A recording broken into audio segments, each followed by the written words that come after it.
Guerra Cristera, enfrentamiento armado efectuado entre 1926 a 1929 entre la Iglesia Católica Mexicana y el gobierno de Plutarco Elías Calles. Guerra Cristera.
Un gran saludo a todos los interesados. Muchísimas gracias por sintonizar este podcast. Este es el capítulo número 10 ya de la serie La Guerra Cristera. En el capítulo anterior, el número 9, cubrimos el arribo a la presidencia de la República de Plutarco Elías Calles, lo cual generaba la implementación de las leyes constitucionales establecidas como nadie lo había hecho anteriormente.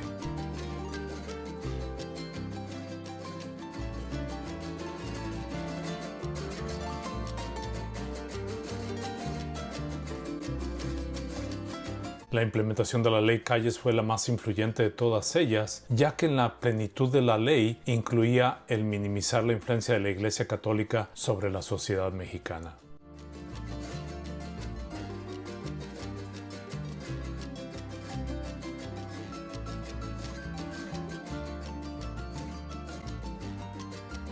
Pero la implementación de las leyes anticlericales no produjeron una reacción nacional, sino reacciones regionales múltiples y desemejantes.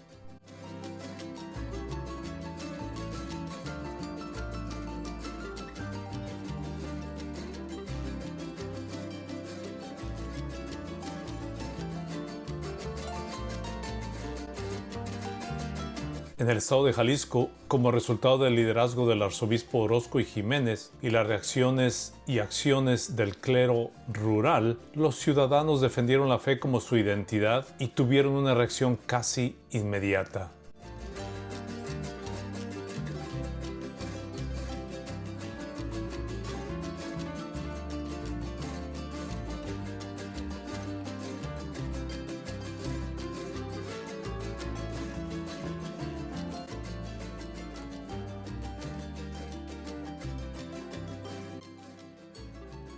El estado de Jalisco fue la cuna del cristerismo.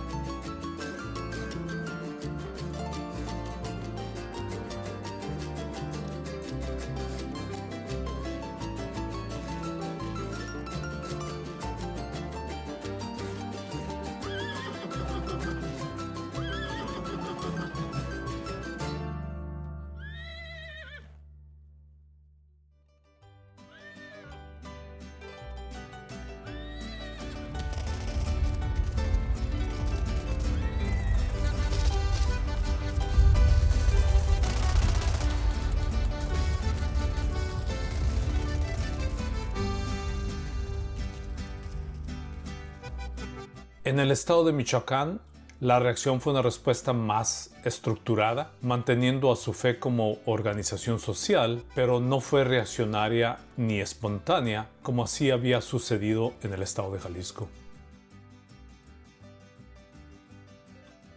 En el estado de Puebla hubo una protesta general, pero sin efectuar insurrecciones, y fue una tensión generalmente contenida.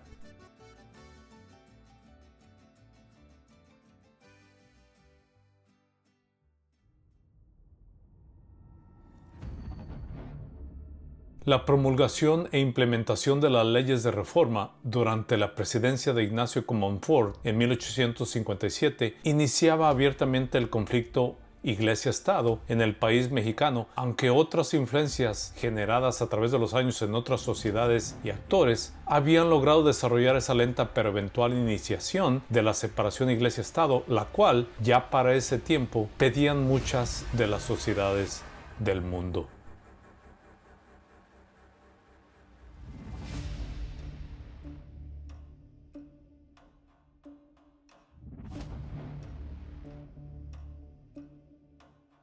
Martín Lutero, a comienzos del siglo XVI, iniciaba, a través de sus posturas de rechazo a la corrupción de la Iglesia y sus ideologías en contra de la representación sacerdotal, así como sus posiciones teológicas, las cuales algunas de ellas combatían abiertamente ciertas posturas que mantenía la Iglesia, iniciaba el movimiento reformista europeo que comenzó a transformar muchas de las sociedades europeas de esa época.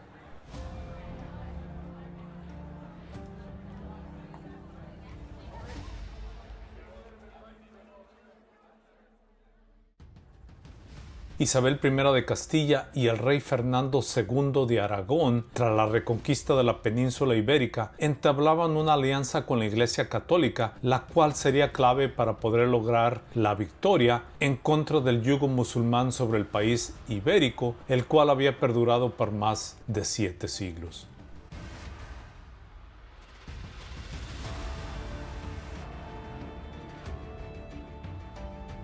Esa misma alianza sería después transportada a la Nueva España tras la conquista del pueblo azteca por Hernán Cortés en 1521. La Iglesia Católica ejercía una vasta influencia no solamente sobre el rey de España, sino también, tiempo después, sobre las nuevas colonias de América, de las cuales incluía la más grande y más codiciada de todas ellas, la Nueva España.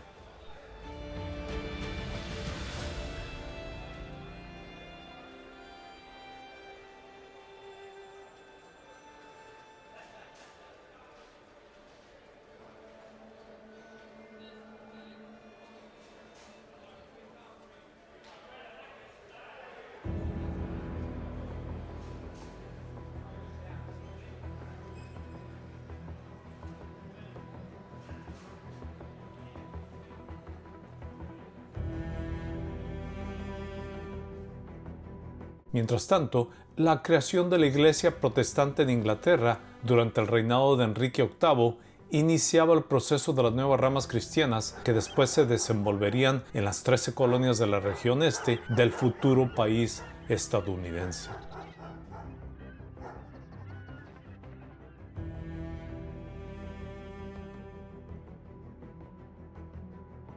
El proceso de separación de la Iglesia-Estado en las nuevas colonias norteamericanas del siglo XVII influenciaría a un cierto grupo de criollos independentistas, los cuales lograban separarse del yugo monárquico español tras la victoria del ejército trigarante y su triunfal entrada a la Ciudad de México el 27 de septiembre de 1821.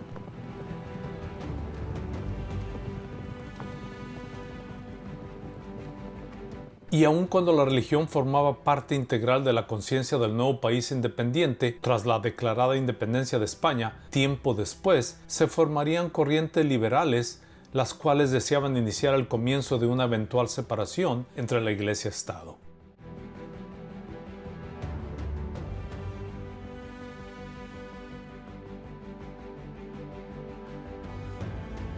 El arribo de Benito Juárez al poder iniciaba la formación de un gobierno laico, el cual exigía que la Iglesia dejara de ejercer el enorme poder que tenía sobre la población del nuevo e independiente país y buscaba otorgar al ciudadano el derecho de elegir cualquier religión y promover así una amplia libertad de culto en la nueva sociedad independiente mexicana.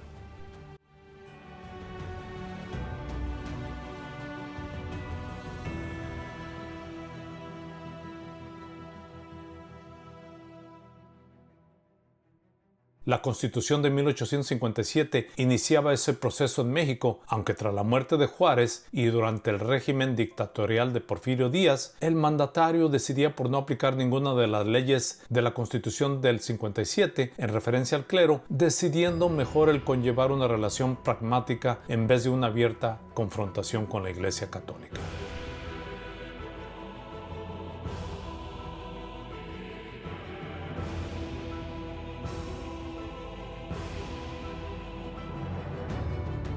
Tras el final de la dictadura porfirista y tras el ascenso al poder de Francisco I. Madero y su subsecuente asesinato por parte de Victoriano Huerta, este último, tras llegar al poder, decidía también por conllevar una relación pacífica con el clero católico mexicano, como así había sucedido durante el largo periodo del porfiriato.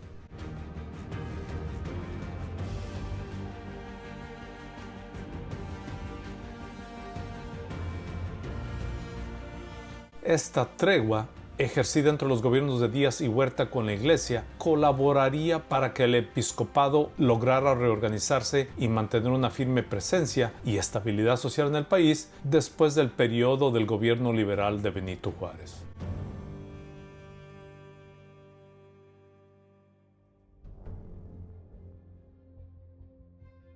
Sin embargo, el arribo del gobierno de Venustiano Carranza comenzaría a inquietar al alto clero eclesiástico del país y la promulgación de la Constitución de 1917 reavivaba el conflicto entre la Iglesia-Estado tras la implementación de las nuevas leyes anticlericales.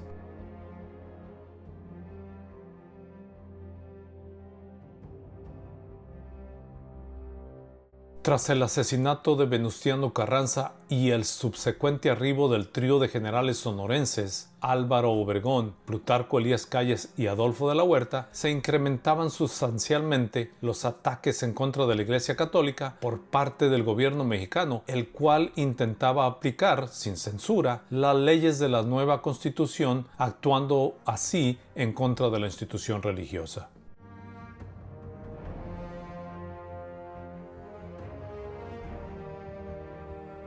Plutarco Elías Calles, al asumir el cargo de presidente de la República tras el fin del término de presidente de Álvaro Obregón, iniciaba la implementación de las leyes anticlericales, especialmente tras la promulgación de la Ley de Tolerancia de Cultos, mejor conocida como la Ley Calles.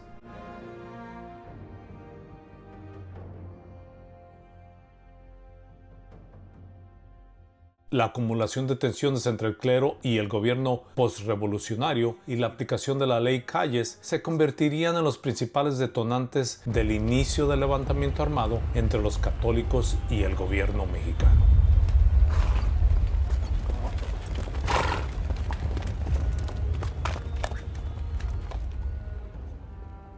El alto clero, en este caso el episcopado mexicano, bajo el control del arzobispo José Mora y del Río, ordenaba la suspensión de misas y el cierre de templos el 31 de julio de 1926.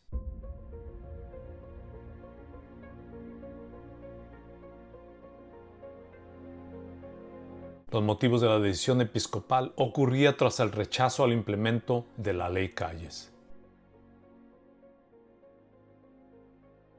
Sacerdotes, tras el cierre de sus templos e iglesias, organizaban misas clandestinas y se ocultaban en casas, propiedades o en la clandestinidad para poder resguardarse y protegerse del acoso que ejercían las autoridades gubernamentales sobre ellos, las cuales les prohibían vestir atuendos religiosos u organizar y efectuar cualquier tipo de ceremonias en público con pena de multas o encarcelamiento.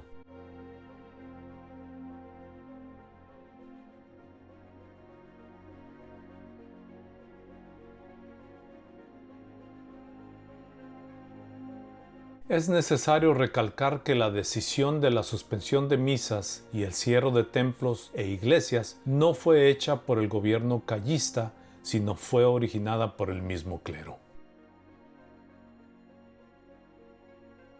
El gobierno permitía el celebrar misas y celebraciones dentro de los templos, pero restringía las solemnidades fuera de los recintos religiosos. La Iglesia al lograr reconstruir su base y fomentar una identidad católica militante en alguno de sus miembros, lograba generar las condiciones sociales para que se desarrollara un levantamiento en contra del ejército federal. Las comunidades rurales del estado de Jalisco, especialmente la de Los Altos, debido a su gran devoción católica, comenzaron a explorar la posibilidad de generar un enfrentamiento armado al considerar que la implementación de la ley Calles iba en contra de su religión.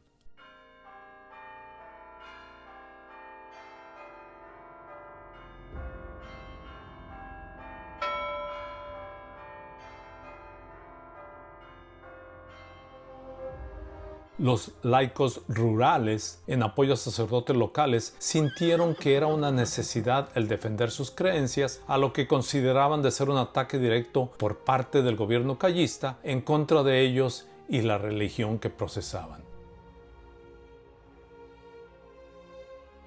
El no contar con una debida preparación militar profesional o armamento no detuvo los impulsos de defender la causa cristera. Los campesinos y los laicos rurales de la región de los Altos de Jalisco, en términos generales, consideraban a los sacerdotes locales como la viva encarnación de su religión y el culto público era la primordial atracción que ellos deseaban mantener y preservar. Tras el cierre de templos e iglesias ordenados por el alto clero, estos individuos se quedaron sin su modus vivendi, lo que generaría un sinnúmero de posturas en contra de las leyes impuestas por el gobierno callista.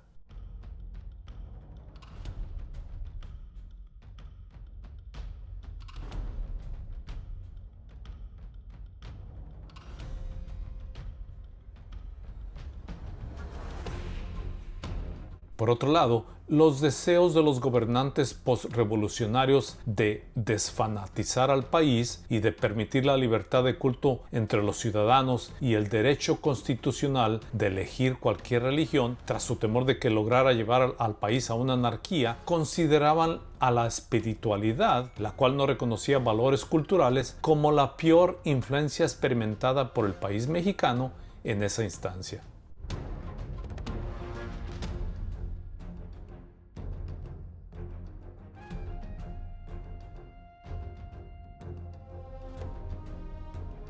De acuerdo a Jean Meyer, en su libro titulado La Cristiada, numerosos miembros del alto clero no deseaban enfrentar militarmente al gobierno de Calles, prefiriendo mejor el diálogo, la cordura y la oración como los primordiales medios para afrontar la situación.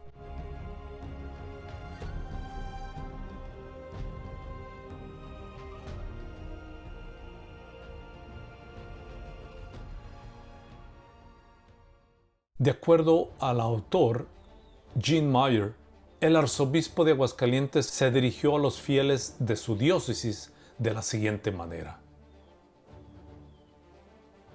es evidente que una terrible lucha se emprende en nuestro país en contra de la Iglesia Católica. Los atentados seguirán y las profanaciones se repetirán si nosotros los católicos no nos organizamos para hacer frente a nuestros enemigos, no con la fuerza de las armas, pues no es esa la fuerza de la Santa Iglesia, sino con la oración común.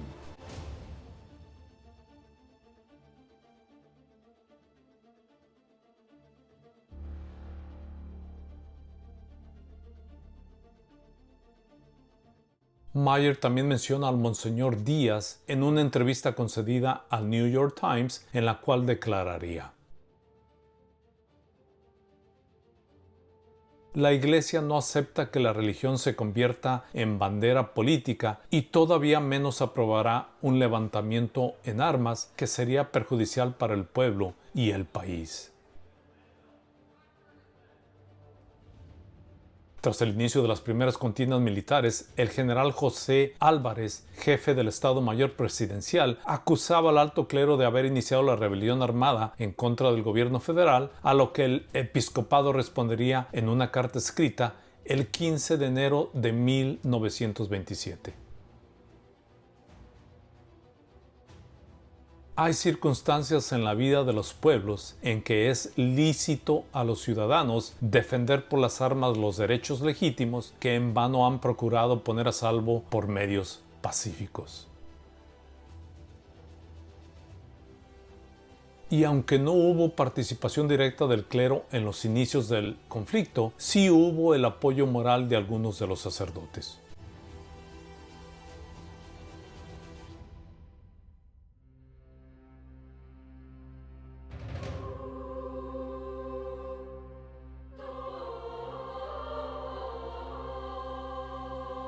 Aunque otros, como el obispo Mora y del Río, sentían que era un error el reaccionar belicosamente en contra del gobierno callista por temor a que la iglesia sufriera más daño como respuesta. Aún así, el clero había preparado el terreno con el cierre de templos y la cancelación de misas, y el enfrentamiento era ya imposible de contenerlo. El Estado, al encender la chispa de la confrontación, provocaba la reacción de las comunidades rurales, las cuales no dieron marcha atrás. Pero el clero, al poder reorganizarse tras la era postrevolucionaria, lograba reconstruir la vida parroquial rural, abrir seminarios, y muchos de los obispos exiliados lograban regresar al país y comenzaban a formar círculos obreros, ligas y asociaciones, las cuales le otorgaban más músculo moral y social a la iglesia. La organización de milicias campesinas iniciaba la preparación de estos fieles católicos para poder enfrentar al gobierno federal militarmente. La Liga Nacional para la Defensa de la Libertad Religiosa era la principal organizadora de la rebelión, y aunque no existía la participación directa del clero, sí había el apoyo moral y económico de este. Los primeros combatientes eran campesinos y rancheros con armamento improvisado, pero sin contar con entrenamiento militar profesional. Como resultado de la superioridad militar del ejército federal, los primeros enfrentamientos se basaron en ataques sorpresa en zonas rurales y serranas. Los primeros jefes del levantamiento cristero eran líderes agrarios o líderes de la Liga Nacional Defensora de la Libertad Religiosa.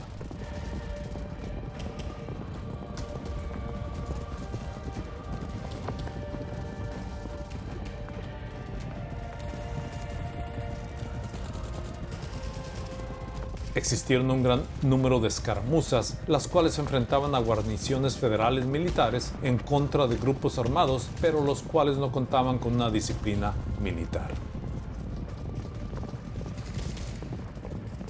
Fue así como los más importantes primeros enfrentamientos entre el ejército federal y los grupos armados comenzaron a desarrollarse.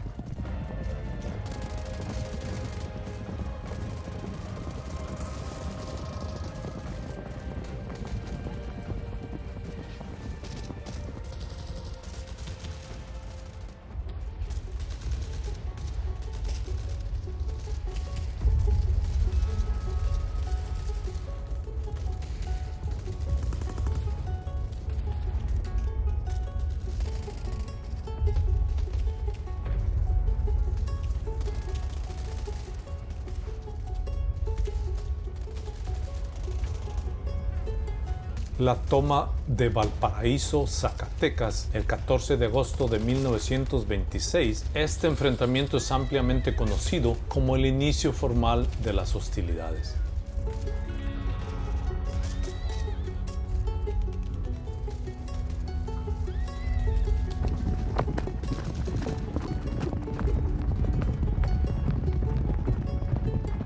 Un grupo liderado por Aurelio Acevedo y Pedro Quintanar se levantó en armas al grito de ¡Viva Cristo Rey!, logrando derrotar a la guarnición federal local.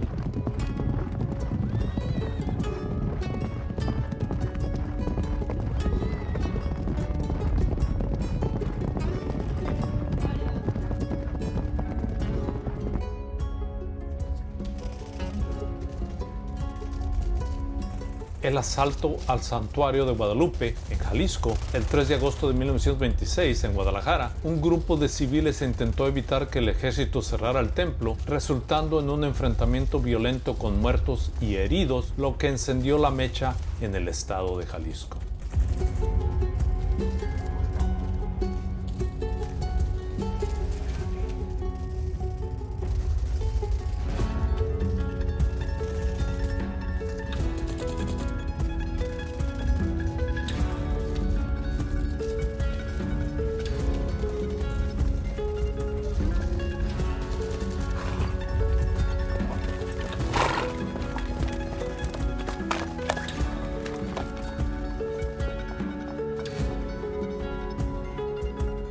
Y hasta aquí llegamos al final del capítulo 10 de la Guerra Cristera. En el próximo capítulo cubriremos la batalla de San Julián.